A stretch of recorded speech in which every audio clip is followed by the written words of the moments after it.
welcome to Oddball. I'm Charlotte Wilder. That's Amin Elhassan. Amin, happy Monday. I would ask how your weekend was, but you're a Yankees fan. So let's start with the Milwaukee Bucks. Amin, do you remember when we said that the Bucks are the second best team in the East? Do you remember that? I remember when you said that as part of your wild overreactions. Yeah, well, that was a wild overreaction I had because he beat the Sixers without Joel Embiid or Paul George. In hindsight, I don't know why I agreed to that, but I guess it's good for content. Since then, the Bucks lost to the Bulls and the Nets, who are in a full-on rebuild. Friday, the score against Chicago is 133-122, and on Sunday, a lazy afternoon game, it was 115-102.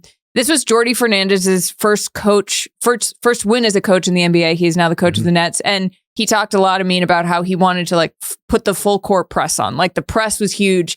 Unrelenting was a big part of the way they played. And it kind of looked like that. Like the Nets had a lot more urgency than the Bucks. And Giannis says, quote, "Right now, we don't have an identity. How are we going to win the game? Are we going to defend for 48 minutes? Are we going to move the ball for 48 minutes? Are we going to attack? We got to find an identity." This seems like a problem to me because Doc Rivers was brought in to kind of define what that identity is midway through last season when they fired Adrian Griffin. Yeah. What would you say about this? Well, I mean, I think it's disappointing in the sense that, dog, you had a whole summer and preseason and training camp to figure that out. Like that's what teams do, particularly teams that had like a shift in the middle of the season prior. Your head coach and your star players are usually on the same page and they're talking about what we're going to be about, what we're going to come in with this mindset. So it's either none of that happened and Giannis didn't say anything during this whole time, or it did happen and things aren't going quite according to plan in the first couple of games. Regardless, right. It just seems like, okay, what? Because it's always crazy to me when people say, "Oh, they gotta fire the coach." I'm like, or when coaches get fired. I remember Ty Lue got fired like 7 games into his last season in Cleveland, and I was like, what did you notice all summer long, but you didn't say anything about? But now all of a sudden, like that's not how this thing works. You know, if you have doubts, you make a change earlier, as they did the year before with Adrian Griffin. Sometimes I wonder if something that teams have noticed in the summer, they feel like they need evidence of during games. But I also think a lot of times, the majority of the times when head coaches get fired, it's because the front office needs to look like they're doing something. We're not there, obviously, with Doc, but since when Doc took over, they were 32-14.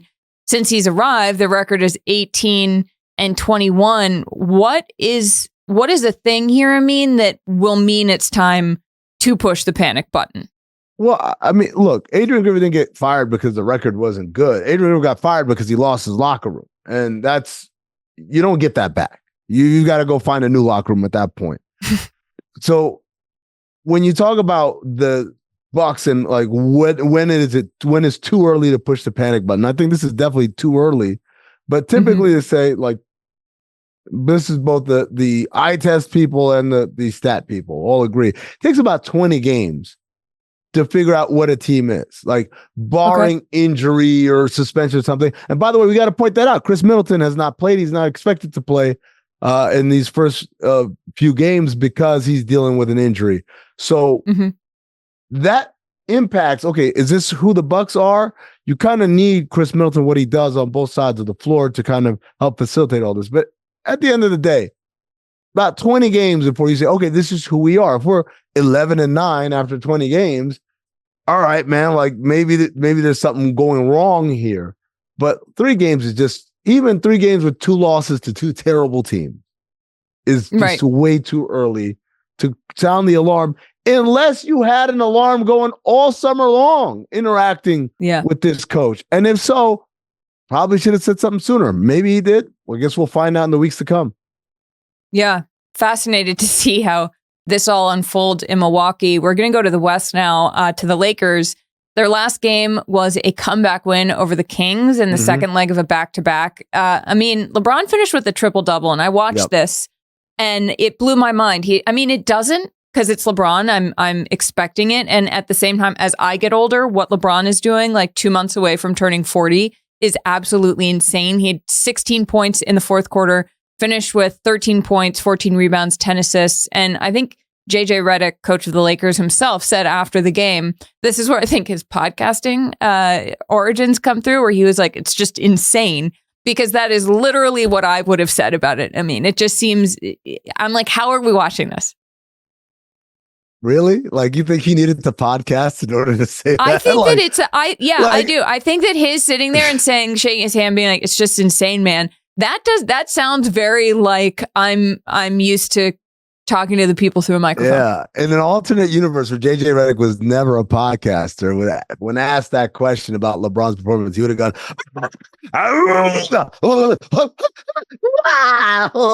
you know? He would have said it's great. Like, I'm just saying, all right. Everyone would be like, whoa, this guy needs communication skills. He should have been podcasting. He would have known how to do this better. Darvin Ham, who is the head coach of the Lakers before he joined the Bucks staff, yikes, he's getting a lot of flack online because basically he isn't JJ Redick. There's some tweets, if you're watching, you can read those on the screen. I'm not going to read them because the Lakers are now 3-0 under JJ Redick. Lakers and Thunder are the only undefeated teams remaining in the West. Feels like there's a lot of mythologizing.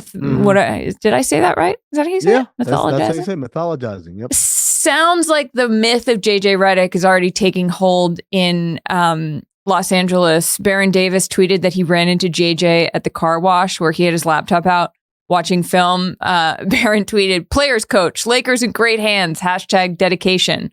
And JJ was like, yeah, it's true. I was trying to see my kids play basketball and didn't have time. And here we go. He said, it's the circumstance of the back-to-back, very efficient use of time. Just as it was too early maybe to push the panic button, is it too early to anoint JJ, or what are we? Funny? You know what's funny? Yeah. Like, I heard that story, and the first thing I thought of is when I worked for the Suns, and a lot of other teams do this as well. And mind you, I was the video coordinator, and then I was scouting coordinator, and then I was assistant director of basketball ops. Like, I wasn't the head coach of the team. I never went to a car wash. The car wash people come to our facility, and then you break them off, and they wash everybody's car, and they do a great job. And so it's like, while we're at practice, our cars are getting washed. So I'm like, why was JJ Redick at a car wash at all? You know, maybe I personally love car washes. I find it really exciting when the different colored soaps get all over the windshield and then the things flap across. Maybe it's relaxing for him. Well, I mean, clearly not, because he was watching film. So it's like, yeah, maybe it's the environment. Like, some people go to a coffee shop. JJ Redick goes to a car wash. I feel like I got to tell JJ, I got to give him some pointers about, okay, or maybe Nate McMillan's on the staff, Scott Brooks on the staff. Guys, you got to coach him up on some of these things. We don't have to do that anymore, buddy. You just come, bring it to the facility. We'll have the car wash people come here. You watch all the film you want right here, right? But I do empathize with the whole idea of trying to balance a regular, normal, errant life with being an NBA head coach. And it's this might be JJ Redick's welcome to the business moment where it's you don't have time for that. Because, Charlotte, here's the thing. A player mentality, because a player day is very different. Player day, I get to the facility at 9 if I'm really early. Like the dad players, they drop their kids off and they come to the facility at around 9 o'clock. They get their treatment, they get their workout in, they do the stuff. We have film, we go out there, we practice, and then 12:30 by the latest, they're out the door, right? They're out the door. Now, some of them will come back in the evening to get shots up, or if we have a game, they come back obviously for game day, but you come back, get shots up or whatever, and then that's a couple hours at night, and then you go home. The rest of your day is yours. You do it as you please, in the words of Bane, right? Whereas a coach's life, I can't get there at 9. I got to get there at 7 because I got to get on the training table and whatever because everyone's dealing with problems before the players show up. And then I have my coaches meeting, because this is where I'm sitting down with my coach and we're watching all the film and cutting it down to what we're actually going to talk to the team about, what we're actually going to practice today. And then when they're done, you got stuff to do after that. And you might be saying it till 3 or 4 in the afternoon, or you might go home and just watch film. The point is, it's a lot harder to balance the life as a coach than it is as a player. And that's what kind of JJ has to learn. As far as the methodology goes, go ahead. Yeah, what's it going to take to end this honeymoon phase? Well, I mean, it's a couple of tough losses in a row. That's the crazy thing. It's such a crazy overreaction that like anything other than being perfect is going to, he's just a podcast. We're going to hear that at some point, and I'm sure JJ knows that's coming at some point. And so that's why you kind of have to be able to handle all of this. It's a marathon, and it's a different type of marathon than what the players run, because players get to be in a silo, and the coach has to think about a lot more. Totally. Well, there's another LA team that we have to think about a lot more. It's the Clippers, the lawsuit. They might be in some legal trouble. This guy named Randy Shelton, who is a former Clippers strength and conditioning coach, and was Kawhi Leonard's strength and conditioning coach at San Diego State. I believe. Is that? I always get confused when it's University State, blah, blah, blah, whatever. Okay. Shelton sued the team and president of basketball operations, Lawrence Frank, alleging wrongful termination. Shelton claims that he was let go in part because he raised concerns over the management of Kawhi Leonard's health and his injuries. He also alleges he was hired in 2019 as a part of a multi-year effort to recruit Kawhi that, quote, leapt well beyond the bounds of the NBA constitution, which means basically you cannot tamper. This feels like some very big accusations. I mean, the NBA said they're reviewing the case files, and obviously the Clippers issued a statement saying that they were Mr. Shelton's claims were investigated, found to be without merit, blah, blah, blah, blah, blah. This feels like a big deal to me. This broke on Friday, and I was like, oh boy. Yeah, it's a little crazy. First of all, the real crucial thing from Mr. Shelton's claims and what the Clippers statement is they said he was paid in full. They paid out his contract. And he claims he wasn't paid in full, which seems like a pretty easy thing to either debunk or confirm. But the damaging thing for the Clippers isn't, did we pay him or not? Or even, was he wrongfully terminated or not? The damaging thing is the accusations about tampering, right? Yeah. The Clippers would say, hey, yeah, we're thinking about signing this guy. We talked to people in his past. Every team does this. I've been part of that, of going and talking to a strength and conditioning coach, to talking to a trainer, talking to a former assistant coach, and trying to figure out stuff and figure out what are the right things. Hell, some people even go the extra mile of going and hiring one of these people, thinking, hey, man, this might help us. The part where it becomes tampering, which is the part Mr. Shelton alleges and the Clippers deny, and I'd love to see where the evidence comes up to either prove or disprove this, is telling Mr. Shelton, hey, you help us get Kawhi and then we'll get you a job. Yeah. Right? Like, that's very different from tell us more and, oh, by the way, we want to hire you in case we get Kawhi because you got a relationship. That's very different from like, hey, we'll get you this job if you can make sure he comes here. Because now we're doing the thing where Ms. Shelton is alleging that he's influencing Kawhi Leonard's decision, which I don't know if that's the case or not. And that's one of the things. As far as him wrongfully terminated or not, like, to me, those are a lot less consequential to the Clippers than the allegations of tampering. Because one of them, like, okay, you lose the suit, you got to pay the guy, whatever. The other one is, we lose draft picks. Some people might get suspended. There are a lot more crazy ramifications for the franchise.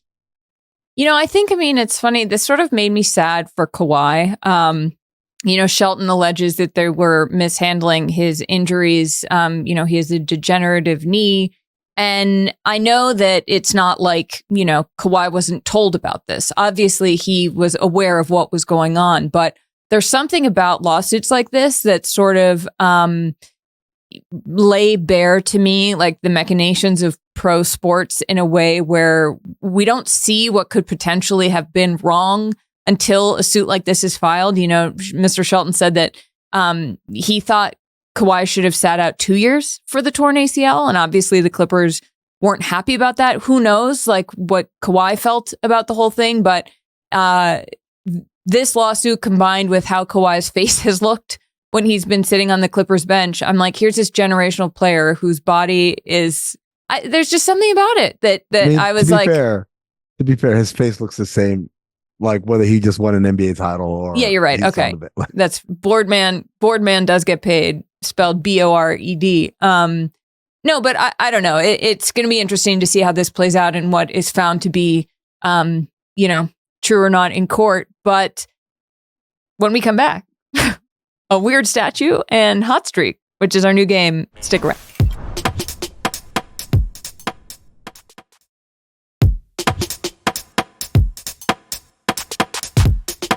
Welcome back to Oddball. I mean, it's time for my favorite segment, Certified Odd, because over the weekend, the Miami Heat unveiled their first ever player statue honoring Dwayne Wade. I don't think I realized that they didn't have any until this happened. Rachel Nichols on the Dan Levitard show this morning said that Dwayne Wade met with the statue maker 4 different times, so I'm sure it's got to be amazing. Let's check this out. Oh, dear God. What killed the dinosaurs? The Ice Age! What is this? It looks like Mr. Freeze. Or like very angry Lawrence Fishburne. So here's our contribution to the internet for this happening. Yeah. This is Scream by Edvard Munch, with the two of us looking at it in a museum and something going on behind that I can't. Yeah. Oh my God. You know what's funny? I remember that day. You didn't look like that. You were just a puddle of a jersey on the ground. I know. I melted that day. I was only a Nevada license plate from a tchotchke store. Thank you, as always, to our producers for this. Yeah, in a jersey.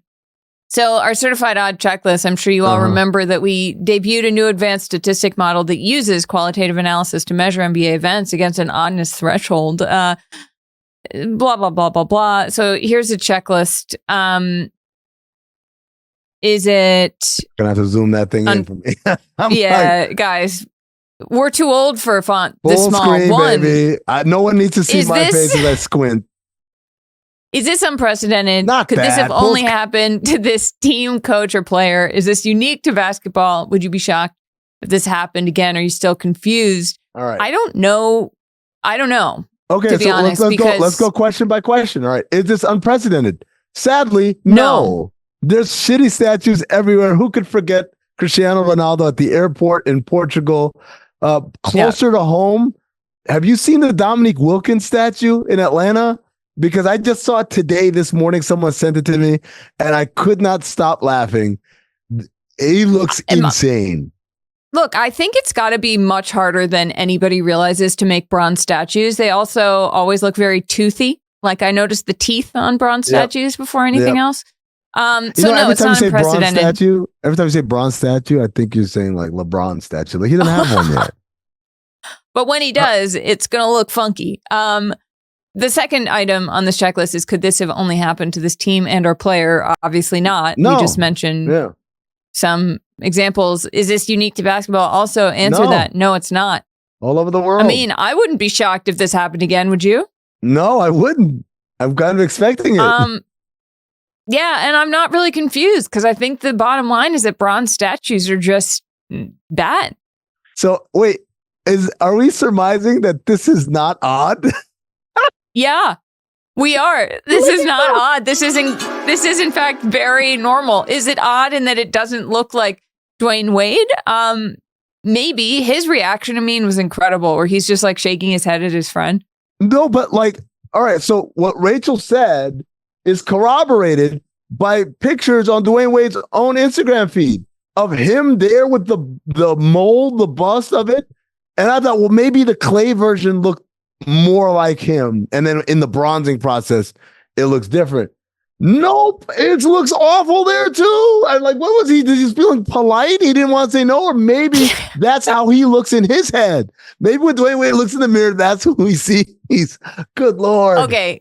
That part of it is odd then. The fact that Dwayne Wade okayed that's Not unprecedented. You heard Rachel 4 times? He checked in 4 different times. At no point you're like, guys, I don't know about this. Because I'm going to tell you, when they told me my show was going to be called Oddball, immediately I said no. Like, I didn't check in 4 times. Like, yeah, looks good. And then when we started, then I'm like, I don't know about this. Last week, we debuted a few segments with the help of our sponsor, DraftKings. For a news segment, Hot Streak, I mean, you and I were pretty confident that the Timberwolves would beat the Lakers on opening night. The Lakers won. Also, during our game of Audacity, another new segment we're doing, I bet that Wemby would score over 35 points versus the Mavs. He ended with 17. Yeah. Okay. So, but it's a new day. I mean, new day. And we're going to get our hot streak going starting today. Hot streak is presented by DraftKings. Stay tuned because you'll hear more about DraftKings and all it has to offer throughout the show. DraftKings, the crown is yours. Oh, yeah. So, I mean, you and I are each going to present a bet that we think will kick off our hot streak, and we have to agree on one. And the goal is to get as long a streak as possible. So, Amin, start us off. What did you bring to the table today? All right. I'm going to go with, I like to put my bets in dark corners of the internet, like the places where the casuals aren't around. This is for the real deal people coming around, like who have skin in the game. So I'm going Wizards Hawks, right? Neither of these teams play any defense. I'm going over 231.5 total points at minus 112.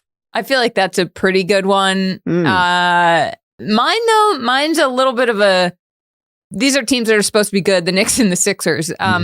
They are playing for the first time this season on Tuesday. Everybody remembers that knockdown drag-out series in round 1 of the playoffs last year. The Sixers are currently favored by a point. And I mean, I just don't think that Embiid is going to play. I can't bet on that.